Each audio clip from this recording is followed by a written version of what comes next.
hand it off to them. Good afternoon, everyone, and thank you for joining us today.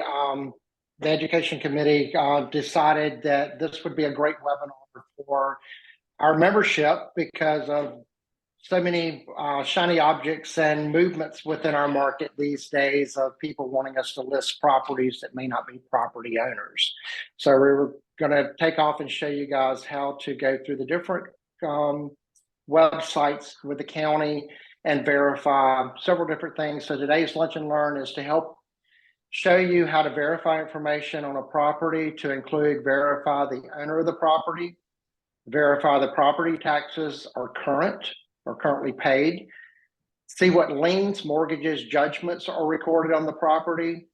And we will explore four counties today to include Lexington, Richland, Fairfield, and Kershaw counties. So today we're going to get started with Lexington County, and I will add a disclosure in here that this is just preliminary searches that you're going to do. If you want to get more detailed as far as liens and things on the property, you need to let the closing attorney do that. So I'm going to share my screen to start with, and we're going to start with Lexington County.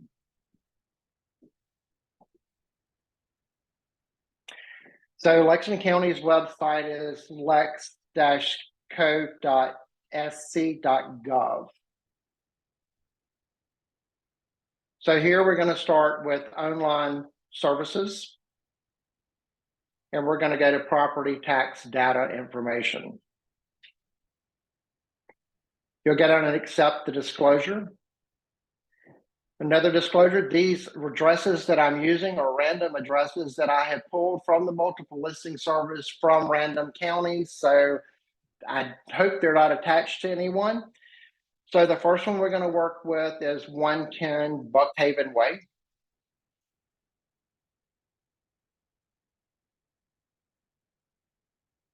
Put in the address.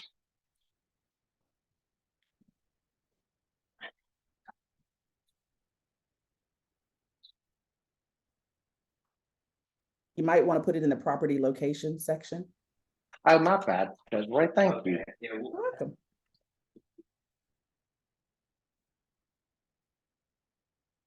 All right, so 110 Buckhaven Way. We want to make sure the owner of this property, and the owner of the property said that their name was Rose Catledge. So that is verified here on the property owner information here. We can go to the 2023 taxes. We can see the property card here, which is going to give us the year built of the property.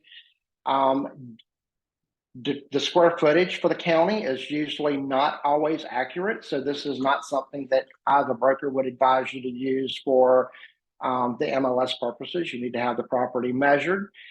You can go down and you can click on the tax map information at the top, and it's going to give you another property card.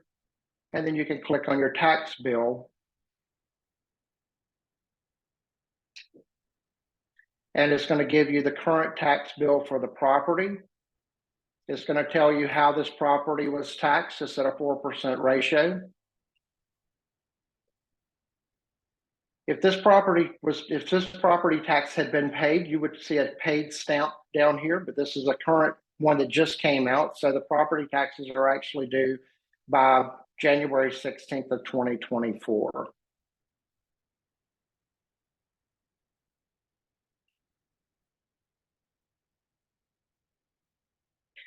You can also go in and click on the show on the map to see the GSI mapping. This comes in handy from time to time to tell approximately the dimension or approximately the layout of the lots. These lines are not always accurate.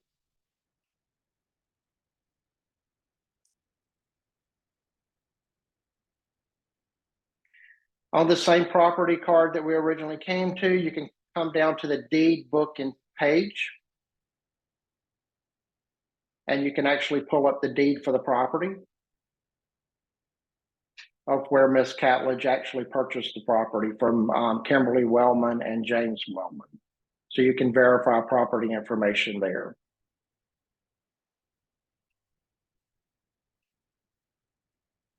So that's a good way that we can go in. That's the way we can go in. We do these listings, or even when we write an offer for a buyer, we can go in and check that property card and check the tax bill to see how the taxes are prorate, or how the taxes were taxed, whether it's at a 4% or 6% rate. So that's where we can go in and verify that information. We can come back out to online services. I know one of the questions that we had was, how can we do estimated tax at 4 or 6%? You can come back under your online services and come over to tax estimator for real estate. Accept the disclaimer. And here you can put in your estimated value. You're going to need to know the school district of which that property falls within. You're going to need to know if it's a legal residence or not. So that's going to switch between your 4% and 6% taxes. And then you're going to want to know whether they are homestead exempt or not. And once you plug in that information, you can hit calculate, and it'll give you your breakdown of the estimated taxes for that sales price. Okay. So that pretty much takes care of Lexington County. You can also go under the Register of Deeds, which I just went under the Register of Deeds from the property card and pull the deeds. But there is a section on the Lexington County website to where you can go under and go under the online services and go under the Register of Deeds online. Here you can log on as a guest, accept the disclaimer. And here you can search your public records. Hey, Charles, the tax estimator did not pop up for a couple of our users, so I'm not sure if it popped up on a different screen that's not being shared. Right now, we see the main Lexington County page that allows for you to start the tax search, but the actual tax search did not show up. Okay, my bad. Let's see, stop share. Share screen. And when you hit share screen, you can hold shift and select both of your pages. So if that second page for your browser was a pop-up, you can select the pop-up as well. There we go. Hopefully you guys can see the estimator right now. Okay, there's your tax estimator, where you can plug in your property value, select your school district, and then select if it's legal or residence or not, and then your homestead, and hit calculate. And here it's going to give you your estimated taxes for the next year. Okay, thanks, Desiree. You're welcome. Quick question for Lexington County. With their estimator, does their estimator automatically include the tax service fees with it, or is that an additional to whatever value showed up on that screen?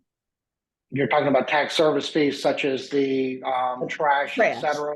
Yes. Okay, so if you select within the township, if it's within the town of Lexington, trash is included within the taxes of town of Lexington. So if you select a school district or select that is within the town, yes, the services will pop up in there as well. Okay, thank you. Okay, my pleasure. Okay, so do we have can we see the Register of Deeds page? Yes. Perfect. Okay, so here's where we can go in and search. I go in and search each individual person. So you see, I check everything on the side because I want to see everything that's going to come up under this person, because it could come up in different ways. So let me scroll back down.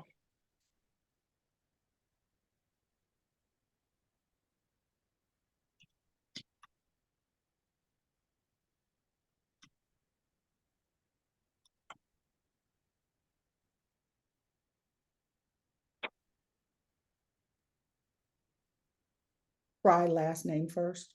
Yeah. A couple of them are different.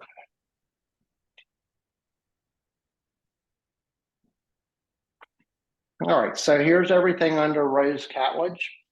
Here's the deed of where she bought it. Here's the mortgages that she's had on the property.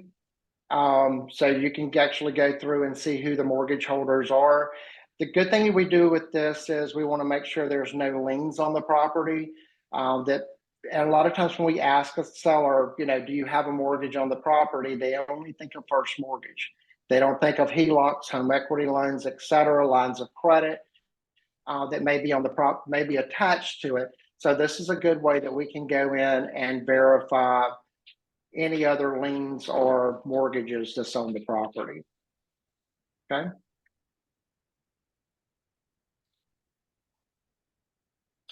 All right, so moving along, any questions? I don't think anything's in the question answer section for Lexington County.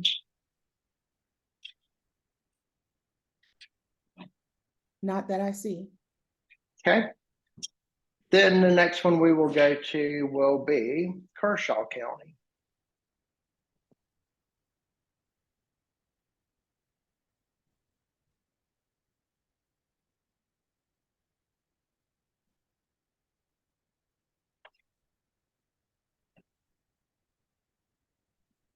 All right, so Kershaw County is a little different website here.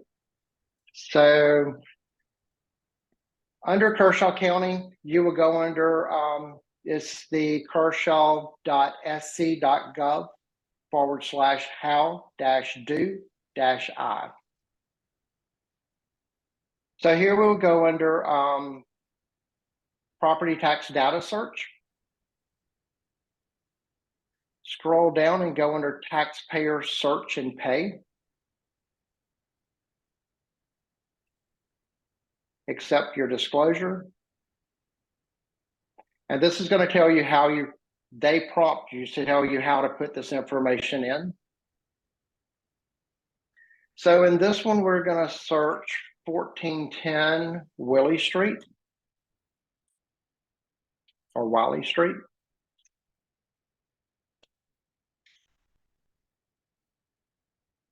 So 1410 Wiley Street is owned by Jennifer Ferris. So we can verify information here with her. And you can also scroll over, and actually she just paid her taxes as of yesterday, of course, because this didn't show up paid yesterday. But anyway, her 2023 taxes are current. So all of her taxes are paid here, so you can verify that information.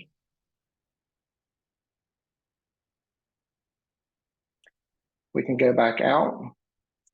And I'm assuming that the tax page is still showing, Desiree? Yes, it is. Perfect. So we can go back over to the online services and go under tax estimator real estate. And here you can put in your value.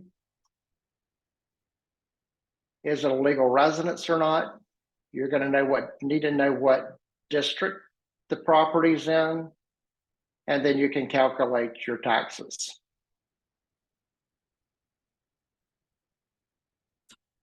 Okay.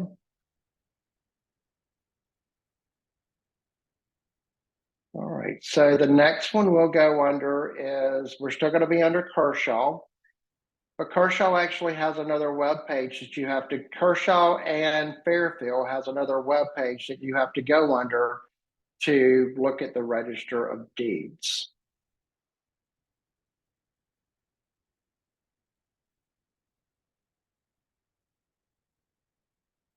Okay.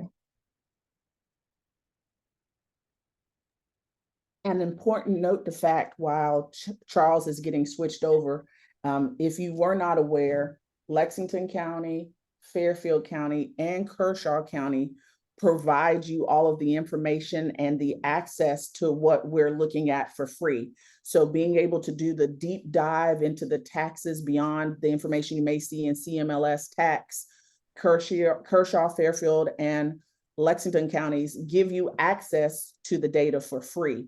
A couple of the counties, I believe Kershaw and Fairfield, charge you to be able to print or save the data you discover on a monthly or daily basis, but at least you can research it for free. When we get to Richland County, we'll be able to show you what you can get in Richland County for free, and then we'll show you the difference and what you can get with Richland County when you pay for full access. Perfect, Desiree. Thank you so much. So the webpage is sclandrecords.com/SCIRLR/. So this is going to be the website that you will actually go to for Kershaw and Fairfield County. And you see the other counties you can pull, Newberry from here, Lee, etc., from the same webpage. So we're searching Kershaw right now. So we're going to select the Kershaw. And we're going to come over and click on Public Agency User. And it does give you a free login that you can sign up for a login. So you actually sign up for your login through there. So now we're going to check and see what Jennifer Ferris has on her.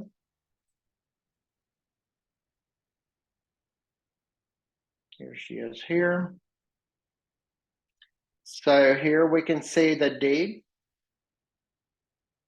And we can actually pull that deed up on here.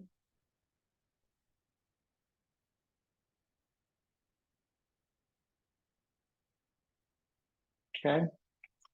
So here, okay.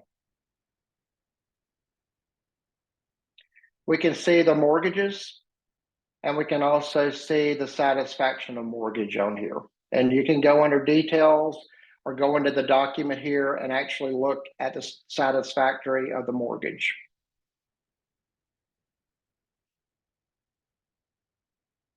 Okay.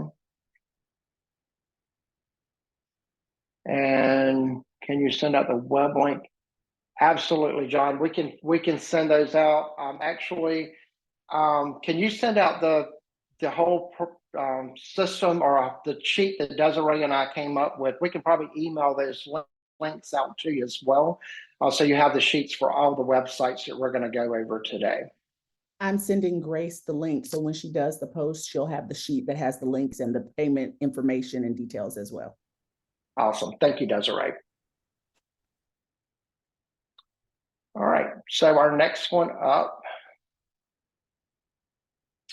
is Fairfield County.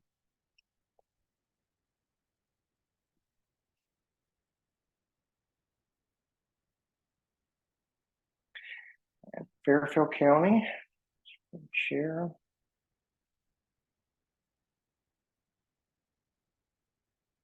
All right, so we have the Fairfield County Assessors page here.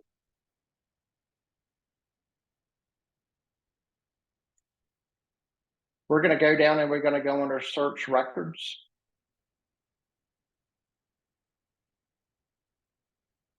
Accept the disclosure and accept the terms. And here we're going to search 150 Little Point Lane. It's going to give you your tax map number on this property card. It's going to give you the year it was built.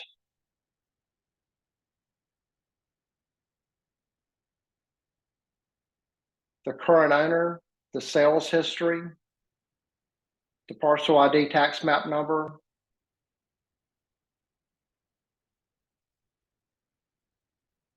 If you go back out to your assessor's page, and I apologize, I'm working with double screens here and it's getting a little complicated. All right, here we go.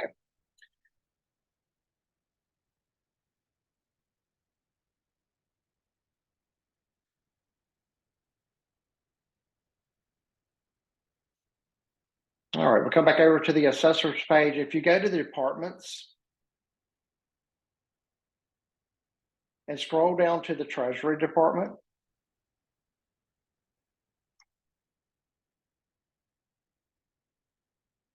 view department page. Here you're going to go under and you're going to search for taxes. Accept your disclaimer. Again, it's going to pop up and tell you how to put the information in.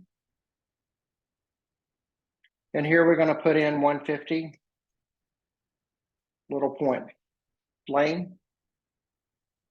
And it's going to give us our taxes. So the 2020 2023 taxes, which are due first of the year or January, have not been paid yet, but we can actually go through and see that all the other years are paid.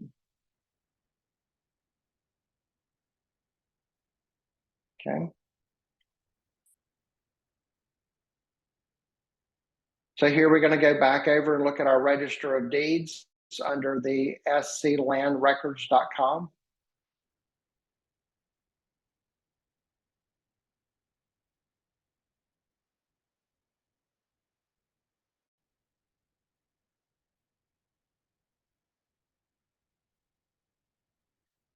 And here we're going to go down and we're going to select Fairfield County. Now, Fairfield County is one that you actually have to subscribe to. I think you're sharing the wrong. I'm the wrong one. screen. Yeah. My bad.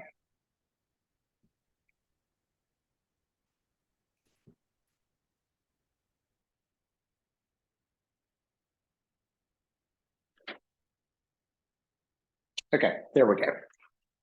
Can you see it now, Desiree? Yes. All right. So here we can go under, we can put in Patricia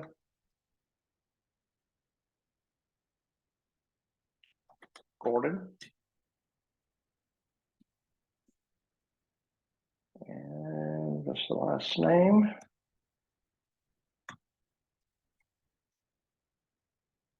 And we can go search all.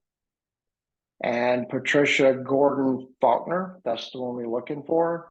So here it tells us, here's the deed and the mortgage, and also a satisfaction of mortgage in 2021. So that would trigger me to think that the mortgage had been, all the mortgages had been satisfied on this piece of property. Unless the property owner tells me anything different, then maybe a mortgage was just, our second mortgage was just taken out on it, or a home equity loan, etc.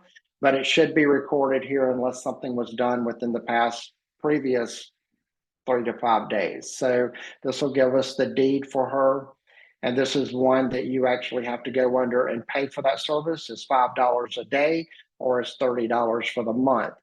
This is a service that you can call if you have a paralegal that you trust in, or a closing attorney that you normally use on a regular basis. Some of these sites that you have to pay for, you can actually get that information from the closing attorney or the paralegal. And I apologize if I'm moving too fast. I can back up a little bit. But before you change screens, Charles, if you could go back, an important thing to note for all of these sites that we're showing you, stay on this screen for a second. Okay.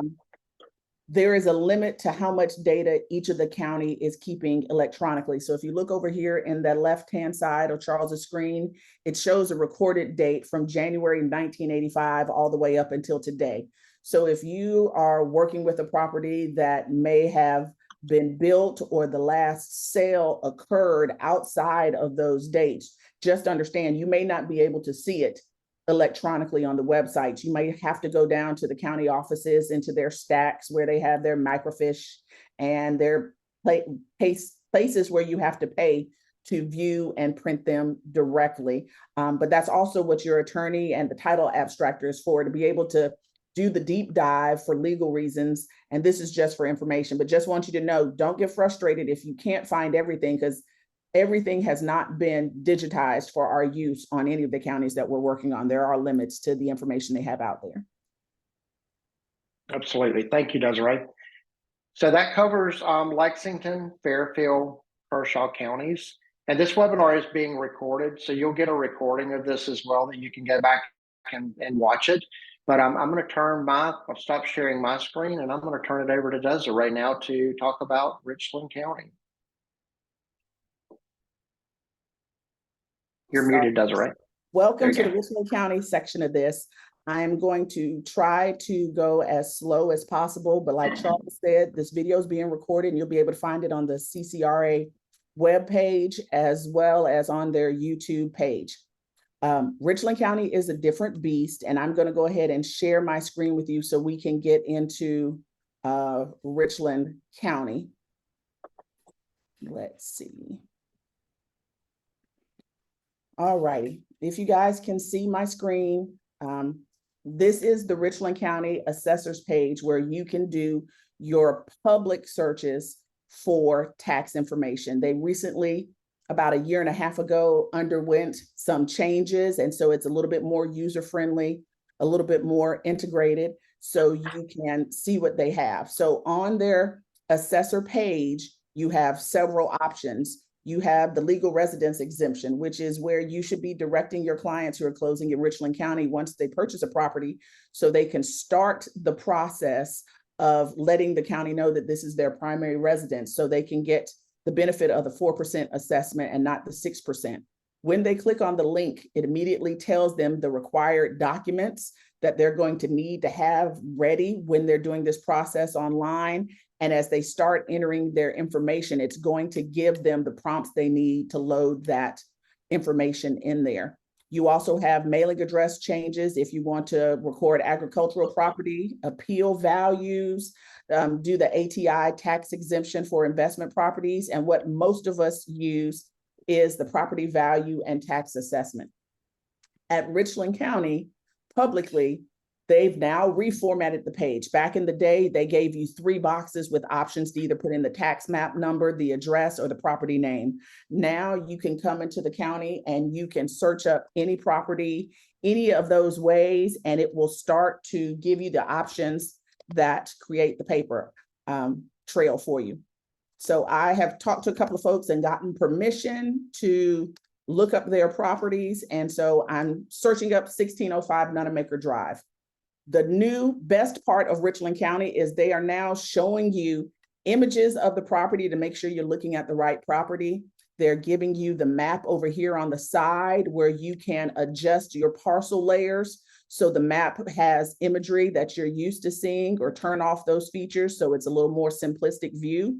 But now as you go through, you start seeing key information, the tax map number, the tax district, which is important if you're wanting to do tax estimations, the address, the neighborhood, the legal description, the last time it was assessed, the tax information number as far as what the tax bill is and the last bill of record, acreage if there's any. It also now has a rough sketch, emphasis on rough, that lets you know how the layout of the house should be and what dimensions they've used to get the square footage. Like Charles said earlier when he was working on Lexington, don't trust the square footage. Do your due diligence, hire an appraiser, hire someone who is licensed to measure. In my experience, the tax records are more wrong than they are right when it comes to the square footage. So double check that. But at least if you've never seen the property before and you're trying to get that preliminary good base of knowledge, you have an idea of what you're walking into. It does show limited sales history. It does show limited information as far as your school districts, when your trash and your garbage are being collected. It also is giving you your voting precincts and who your representatives are. So it's giving you good basic information to start. One of the questions that came through from many of you when you registered was, how do we calculate property taxes? Richland County used to have a standalone site for that, but now it has integrated the tax calculation into the specific property search. So if you're wanting to take a property and see what the taxes will be based on the sale that you're getting ready to facilitate, you have a drop-down box here on the toolbar that says more. If you use Tax Estimator, it's going to take it to another screen and going to allow you to then put in what you think the sales value is going to be based on your contract, whether or not it's going to be homesteaded. That means for those individuals over 65, or if it's going to be a legal residence. And then it's going to use the same millage, apply the credit, and tell you this is what the taxes would be on this property if it were to sell for $250,000. It has a disclaimer and extra buttons below because in Richland County, they do not add taxes. I mean, trash fees and solid waste fees to the taxes. So this $2,800 for this property is the base tax before adding the appropriate solid waste charge. So for this particular house, it is curbside pickup. So if you were providing this as an estimate to a potential buyer, or if the lender is asking, it's going to be estimated at this plus this $350 for the tax fee for this particular property. There's also information on millage that says if the millage rates will change again in the fall. So if you're estimating on something that's about to change again, reach out to them to make sure that your millage is going to be what you need it to be for this particular property. You also have under that tax search, the user estimated value. So if something is incorrect, like the millage, you're going to be putting all the details, the price, the homestead, the legal residence, and the correct millage rate to do it. So knowing that tax district that I showed you earlier, whether it's Richland County or City of Columbia or Dentsville, is what you're going to need to be able to accurately correct that. But just like Lexington and Kershaw, you have access to the map. So it will bring up the map that will allow you to look at the property in the larger scale for the neighborhood. You can come over to the imagery and change it to the Google map or a hybrid of Google and the counties. And as you can see, as I move over different properties, it's highlighting the property and giving me the basic information on the side with the parcel number, what the zoning is, so you know exactly which property you're looking at. To the person in the question and answer that asked about whether or not the owner has opted out, the only way if they have opted out for you to do this type of search is one, go to the MLS, because the opt-out doesn't change the data that CRS Tax provides. So you'll be able to pull some of that. And then the rest, you will have to use combinations of the public information. Another question I see is if the owner forgot to change legal residence, how many years will Richland County go back? As of last Friday, working with a particular client, they will adjust 2 years of residency. I qualify that by saying as of last Friday, because a year ago, they were adjusting 3 years of residency. So have your client, your customer, go to the county and double check with them to find out what the difference is. But this is doing the public search, which means any of you can go to Richland County, pull in this information, put in anybody's name, address, tax map number, and do this search. If your clients want to opt out, the button for them to opt out is there. When a customer opts out, they're required to register with an email address and password, and they are the only ones who can stop or start the opt-out on any particular property in the county. But this is the public search. Richland County also has a private data search. It's an online subscription management system that allows them to charge any of the users to get the same information that that Lexington, Kershaw, and Fairfield counties provide for free. So if you're wanting to see the mortgages, the deeds, the liens, HOA information in a limited capacity, you have to subscribe to the Richland County subscription service.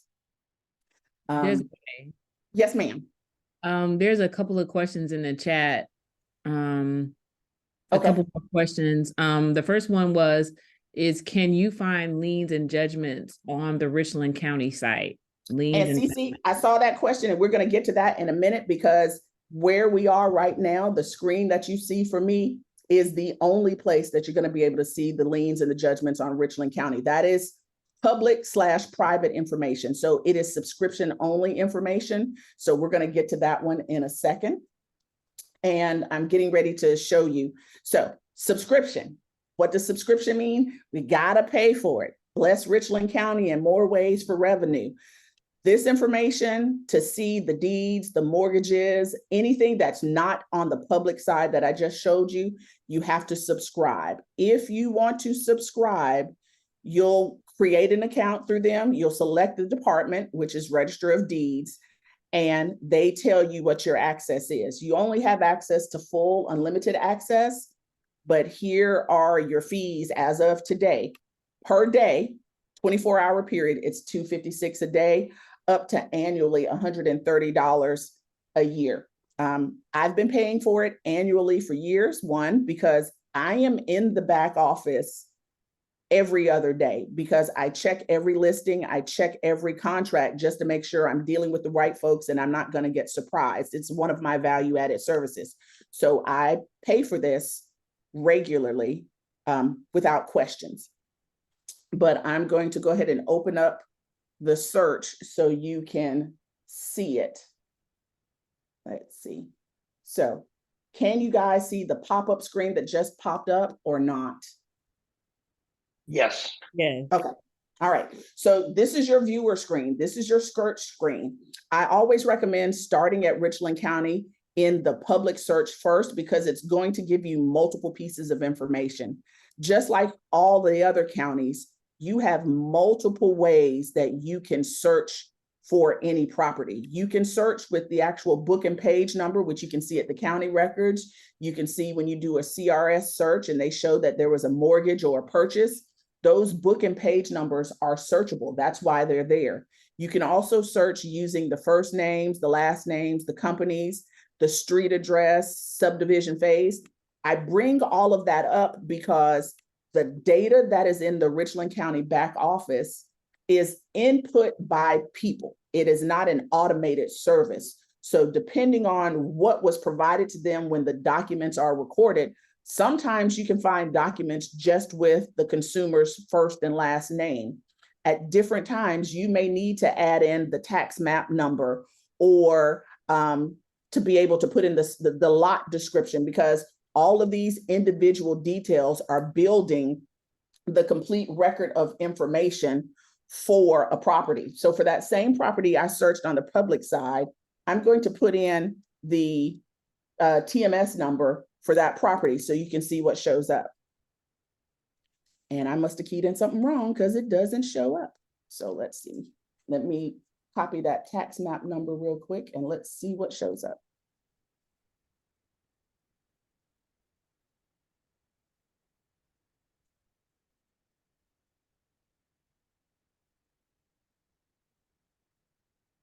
All right.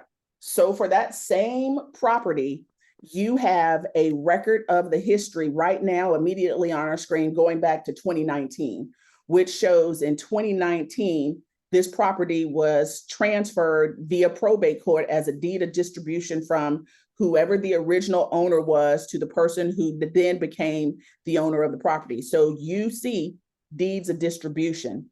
You then see where through the deed of distribution, the new owner, Kathleen, was able to sell it to Miss Gaskins and the sales price.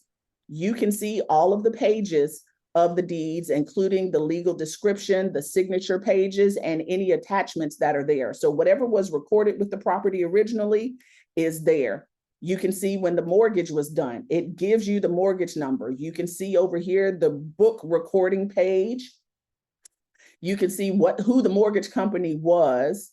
And you can see that if any agreements were made or any extra exhibits were added to any particular property. So it's very important to note that we have access to some very important and confidential information. So be very mindful when you're using this. For us, it's research and to help us do our jobs, but we are not attorneys. So we're not providing this to help folks do things in a legal manner. We refer to the attorneys for that. But at least I can go into here and see, okay, this property was transferred free and clear to Miss Gaskins. And so when Miss Gaskins calls and asks me to help her with the sale of her property, I can see that she is the only titled person on there. So I use it as checks and balances between the public records and CRS tax to make sure not only am I dealing with the right person, but the correct number of people. Tax records might show one piece of information, but the deed may show everybody who's attached. So this is just another way for you to do some checks and balances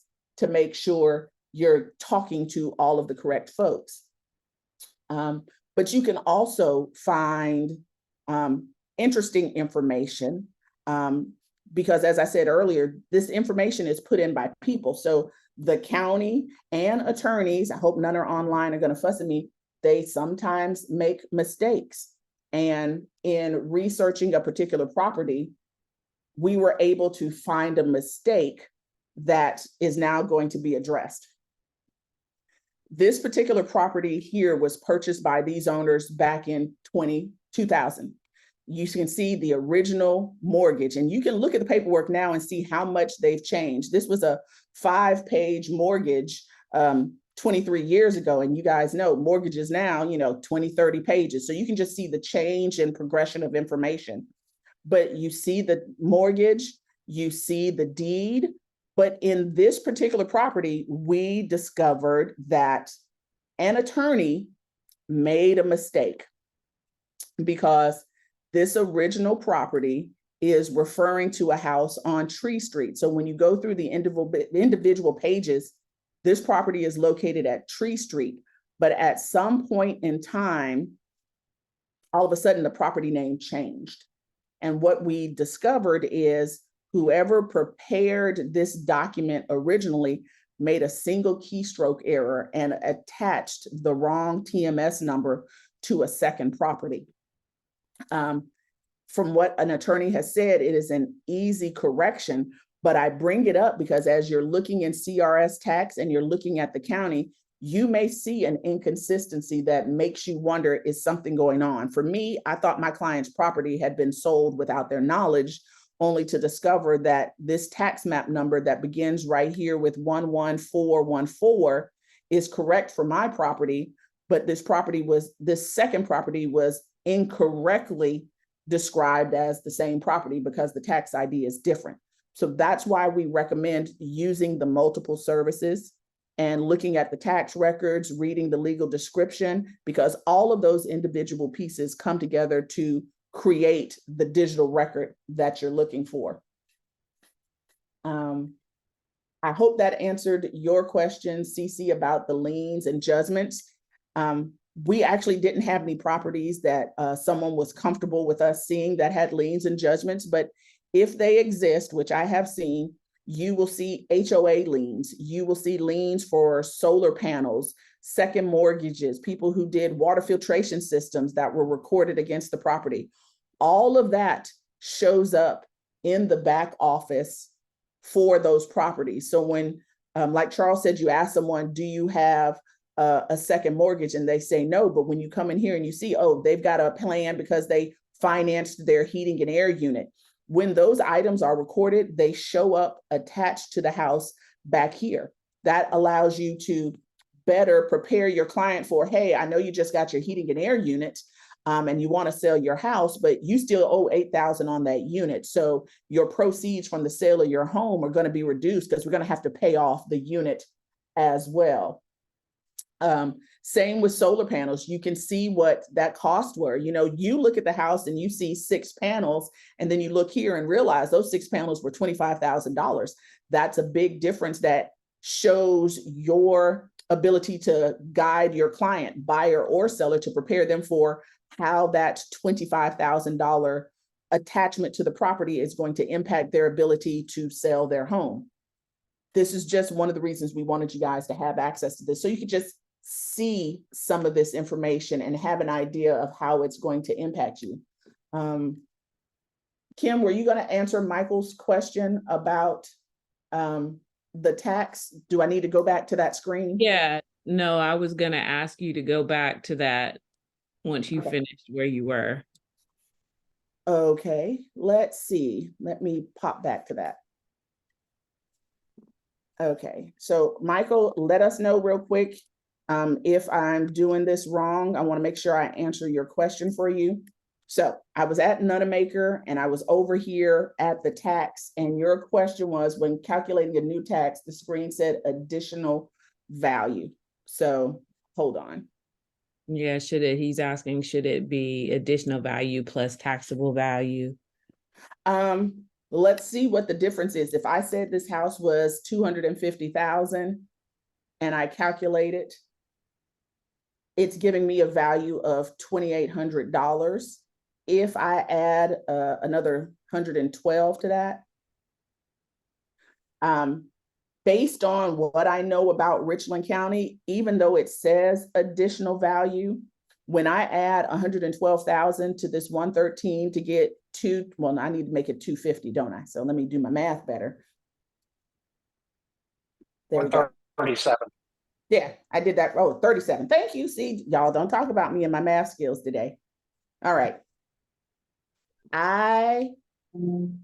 Does that look accurate to everyone? Do you believe that in Richland County, a property that is valued at $250,000 has an $1,800 a year tax bill plus solid waste, which would put us at $2,100? That's actually a very good question, Michael. I typically have been putting in the new value, but I might need to call somebody at the county and ask them, do they want the additional to what the value is going to be, or are we putting in the amount for the new value? That is a very good question. Based on the math, I think you might be right. I think putting in the additional value of 37 on top of what's there brings you to there. So let's say if it's not the legal residence, that is the correct value for that house if it's non-legal residence. So I think you're right. Thank you very much, Michael. Because that adjustment makes sense, as does the homestead removal. So there we go. Any other questions about the tax searches for Richland County? Let me go back a page for you. There's no other questions in the chat right now. Okay. So there is in Richland County a comp analysis button where you can go in and try to do real property comparative sales analysis. But I will be very honest with you. What we have in the MLS is a lot better. I have tried to do this in Richland County quite a bit, and it is just not as user-friendly and doesn't really allow us to fine-tune the way we're used to in order to get better values. But I will show on the GIS map, it does give you some cool features. So get started. So I like the hybrid look so I can see the house. So this is the house that we were just researching. And we want to see the details on it. You can see the qualified sales and when the original deed was done and the legal description. But if I want to print, it gives me the option in this toolbar to email these, to download a spreadsheet of the data, to even do a print view so I can see what the screen looks like. And it pulls up the house and shows the overhead. And it gives all of the summary information right here in one page that you can turn around and use and send to your client or verify if you want. But if you want to get close up, I gotta move my Zoom controls. If you want to get close up, if I close my map over here and just move this to the side, you have the ability to do measuring, which is always, be very cautious doing this because you're pulling lines based on an image. So it's not going to be as accurate as it could be. But the measuring detail tool is there as well. But you can also hit the street side view. And if you saw the blue lines, I'll bring them off again and bring them back on again. Where the blue lines show are where you can go and click the cursor and it will immediately take you to a Google Maps view of the property where you can then turn on all the layers and see the satellite view. And as you zoom in over here on the side, it will take you to a walking view with the little person and bring you right to the front yard of that particular property.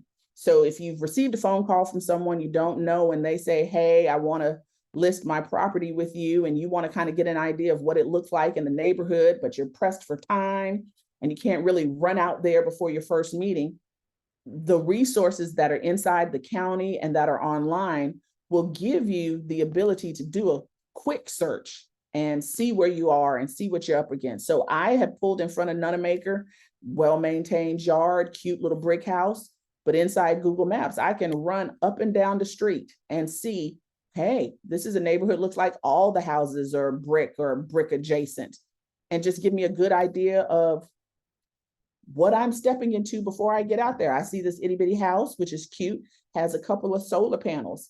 So that lets me know up front, there's a question that I can ask to see, hey, Are your solar panels paid for? Are they leased? You know, how many more panels do you have? Because I'm only seeing the front of the house. So it's a good way to get some research in even before you have meetings, to make sure you're more prepared and make sure you have an understanding of the type of property, type of individual that you're working with. You know, I would love to say that all sellers and all buyers tell us the truth all the time, but sometimes they don't. And I have found by using this back office of Richland County in conjunction with Google, I've been able to catch some folks who tried to pull a fast one and saved me some time in front of LLR because I caught it first and was able to have some dialogue. So I highly recommend just taking the time to play around. In all honesty, you can't hurt anything. Come to the county, search yourself. If nothing else, you'll see if they've got your property identified correctly and see how much information you can find out about you. See if there are any surprise HOA liens on your house that you weren't aware of. Make sure your name is spelled correctly and different pieces like that.